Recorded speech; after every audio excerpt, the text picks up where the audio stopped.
Bueno, muy bien, buen día. El objetivo de esta sesión es presentar de manera muy resumida y muy simplificada lo que significa la sintonía de PIDs utilizando el método de Shigler-Nichols. Hay que aclarar que con el término sintonía hacemos referencia a el cálculo de las Kp, Ki y Kd de un PID.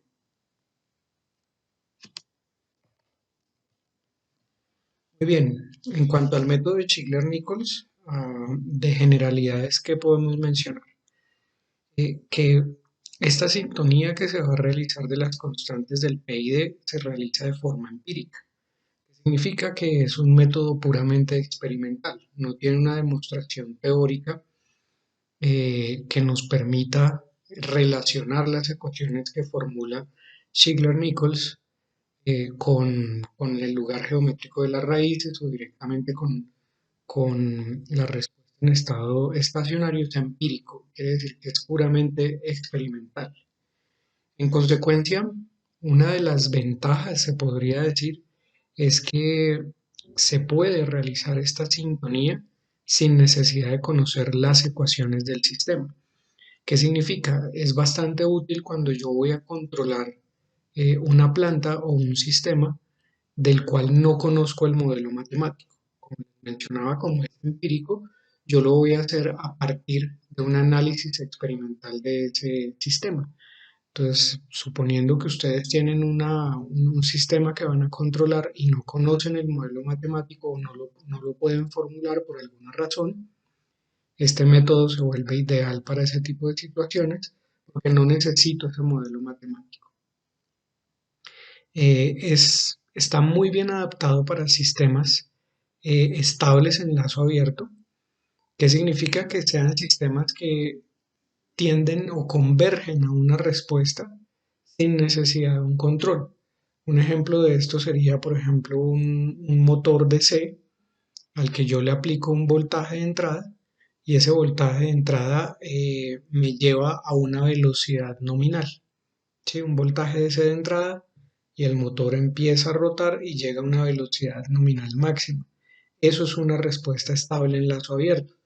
Si ese mismo motor yo lo quisiese controlar en posición, observemos que cuando yo le aplico un voltaje DC al motor, el motor va a empezar a incrementar su posición y la va a incrementar hasta el infinito. Entonces esa respuesta no es estable. Entonces, por ejemplo, el método estaría adaptado para un control de velocidad de un motor DC, más no serviría para un control de posición.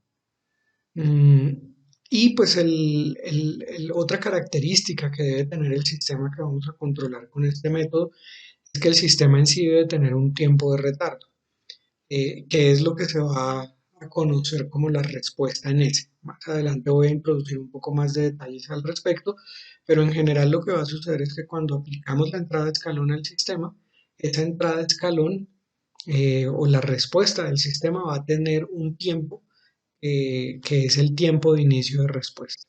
Entonces eso es lo que va a constituir el sistema, un tiempo de retardo, es decir, él no empieza a responder inmediatamente, yo aplico eh, la entrada de escalón, sino que el sistema empieza a responder un poco después. Son las condiciones, las características generales que se deben tener en cuenta para el método de Shigler-Nichols.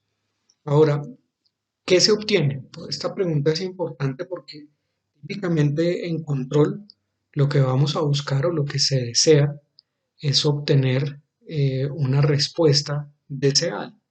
Entonces, los controles automáticos clásicos son los que nosotros conocemos como eh, control por seguimiento. Es decir, yo tengo una señal de referencia y lo que espero es que la señal de salida se comporte igual que la señal de referencia.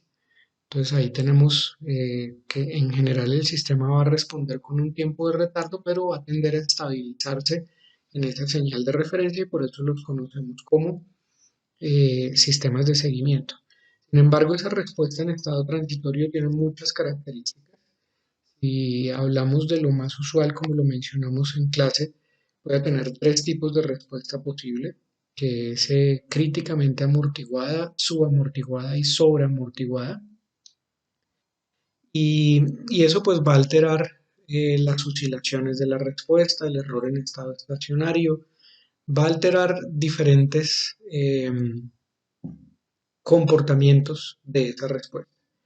En este caso, lo que nosotros vamos a lograr es una respuesta a la entrada de escalón que tenga un máximo sobreimpulso menor al 25% o de máximo 25%, sería un menor o igual. ¿Cómo logramos esa respuesta? Pues calculando las constantes Kp, Ki y Kd a partir de la respuesta del sistema al escalón unitario, pero en lazo abierto, al escalón, pero en lazo abierto, no escalón unitario. Muy bien. ¿En qué consiste el método de Shigler-Nichols o cuáles son los pasos que vamos a seguir? Yo lo resumo de esta manera. Lo primero es que vamos a aplicarle a la planta una entrada de escalón, pero no una entrada de escalón completa, típicamente le aplicaríamos para obtener la respuesta deseada, sino de un 20% de ese valor nominal. Entonces me explico. Si mi motor DC funciona con 5 voltios DC de entrada, yo le voy a aplicar el 20% de esos 5 voltios DC, que sería un voltio. Puedo aplicarle entre 1 y el 20%. Y a partir de la respuesta que yo obtengo del sistema a controlar en lazo abierto, voy a hacer dos cosas. Voy a medir el tiempo muerto, que es el tiempo que se tarda el sistema en empezar a responder, y voy a medir también el tiempo de subida, que es el tiempo que se tarda el sistema en llegar, en acercarse al valor nominal. Ya vamos a ver cómo se mide esto exactamente. Y también debo tener en cuenta la variación de la señal escalón, es decir, yo debo, para calcular las constantes de P y D, debo indicar el escalón en qué rango se está aplicando a la planta. Y también debo medir la respuesta de la planta en valor nominal. Entonces, por ejemplo, yo puedo decir que mi motor DC trabaja de 0 a 5 voltios con entrada DC y que la salida va a ser un valor entre 0 y 2000 revoluciones por minuto. Y esos serían los valores de X y de Y respectivamente. Y con esos valores que acabo de enunciar, el tiempo muerto, el tiempo de subida y las variaciones de la señal escalón y la respuesta del sistema, voy a proceder a calcular la constante del sistema y también voy a poder calcular las constantes del PID, Kp, Ki y Kd.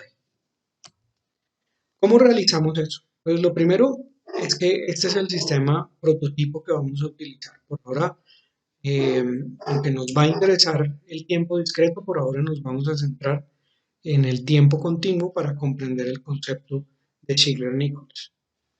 Entonces, para hacer esto, lo que nosotros tenemos es el controlador o la estructura canónica del controlador PID, donde ese controlador PID pues, va a ser el resultado de la suma de una acción proporcional, de una acción integral y de una acción derivativa.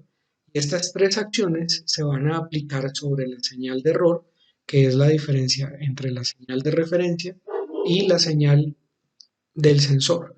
Recordemos que típicamente la señal o el sensor tiene un comportamiento o una función de transferencia unitaria, que significa que la salida del sistema es exactamente lo que se está retroalimentando para comparar con la señal de referencia. Entonces el error se puede asumir como la diferencia entre la señal de referencia y la señal de salida. Y el resultado de la acción de control, que en este caso yo llamé UDT, pues sencillamente va a ser la suma de la acción proporcional, de la acción integral y de la acción derivativa. Muy bien, ¿qué hacemos a continuación? Lo que vamos a hacer es desconectar ese PID. Entonces sencillamente lo retiramos del sistema de control. Esta señal error entonces ya no está conectada a nada. Y al sistema lo que hacemos es aplicarle esa señal escalón que va a llegar al máximo del 20%. Y vamos a medir cuál es la salida de la planta. Entonces, en este caso, esta es la salida de la planta. Observemos esta línea negra que se ve acá. Es el escalón de entrada, un escalón al 20%. En este caso, estamos suponiendo una planta que llega máximo al 100%, entonces el 0.2 sería el 20%. La línea azul pues es la respuesta de salida. ¿Por qué conocemos esto como una respuesta en S? Primero porque aquí vemos esta curva que me muestra que el sistema, cuando yo aplico la señal escalón, el sistema no empieza a crecer inmediatamente, sino que hay un tiempo de retardo que es este, el tiempo de retardo que me permite visualizar este crecimiento. Luego por acá pues mi planta se estabiliza, entonces fíjense que ahí estamos viendo las características necesarias para poder aplicar sintonía mediante el método de Shigler-Nichols.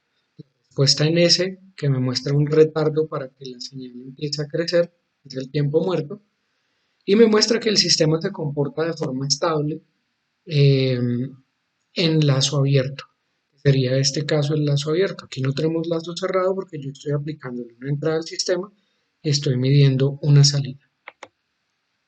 ¿Cómo medimos esos tiempos? El tiempo muerto, pues lo que yo voy a hacer es crear esta recta que sería la recta tangente al crecimiento de la respuesta del sistema y donde esa recta tangente cruce con el valor mínimo del comportamiento de la planta, ahí en ese punto, la distancia desde o el tiempo más bien, desde la aplicación del escalón hasta ese cruce de la recta tangente con el eje X de la respuesta del sistema, ese va a ser mi tiempo muerto. Para medir el tiempo de subida va a ser el tiempo que se mide desde ese mismo instante que estábamos hablando anteriormente hasta el instante en que la recta tangente se cruza con el valor máximo de la salida de la planta. Entonces observemos que este es el valor máximo de la salida de la planta. En el cruce de la recta tangente con ese valor, allí es donde voy a medir el final del tiempo de subida y eso es lo que voy a conocer como el tiempo T2. Ahora, cuando hablamos de las señales o la variación de la señal escalón, hay que tener en cuenta dos cosas. Dx va a ser la medida o la diferencia, más bien, si ustedes quieren, entre el valor mínimo del escalón y el valor máximo del escalón. Pero aquí voy a hacer una aclaración. Observemos que el escalón máximo que yo estoy aplicando es de 0.2 y por eso mi planta se estableció en 0.2. Sin embargo, si yo aplico un escalón del 100%, este valor va a ser 1 y mi planta se va a establecer en 1. Entonces, ese es el valor que yo voy a considerar, porque es la variación máxima, ya no sobre este experimento al 20% que usamos para medir eh, los tiempos muertos, sino sobre el valor máximo. Entonces, de X, la variación del escalón será el valor máximo y mínimo del escalón y de Y, pues será el valor máximo y mínimo de la salida de la planta. Muy importante tener en cuenta la claridad. Nosotros vamos a calcular la constante del sistema, que la vamos a denominar K0, y las constantes del PID, KP, KI y KD. La constante K0 del sistema va a ser igual al cociente entre dx multiplicado por T2 y de y multiplicado por T1. Y ahí vamos a encontrar este valor K0. Y a partir de ese valor K0 y en combinación con T1, vamos a calcular las constantes Kp, Ki y Kd dependiendo del tipo de controlador. Entonces, si lo que deseamos es un controlador proporcional, el valor de la constante Kp va a ser K0. Si deseamos un control proporcional integral, el valor de la constante Kp va a ser 0.9 K0 y el de la constante Ki será de 0.27 K0 sobre T1. En el caso de un controlador PD, la constante Kp será 1.6 K0 y la constante Kd será 0.6 K0 sobre T1. Y en el caso del controlador completo PID, vamos a tener que Kp será 1.2 sobre K0 y Ki y Kd van a tener el mismo valor que es 0.6 K0 sobre T1. Estos espacios que quedan aquí en blanco, en el caso de los controladores P, PI y PD, pues van a asumir valor cero. ¿Por qué valor cero? Porque cuando tenemos un controlador proporcional, recordemos que le asignamos valor de 0 a la constante Ki y de 0 a la constante Kd. Y acá en estos casos le asignamos en el proporcional integral 0 a la constante derivativo y en el proporcional derivativo 0 a la constante eh, integral. Muy bien, eso es todo por este video. Como se dan cuenta, el método es bastante simple. En la siguiente entrega, eh, lo que haremos es implementar esto en MATLAB. Muchas gracias.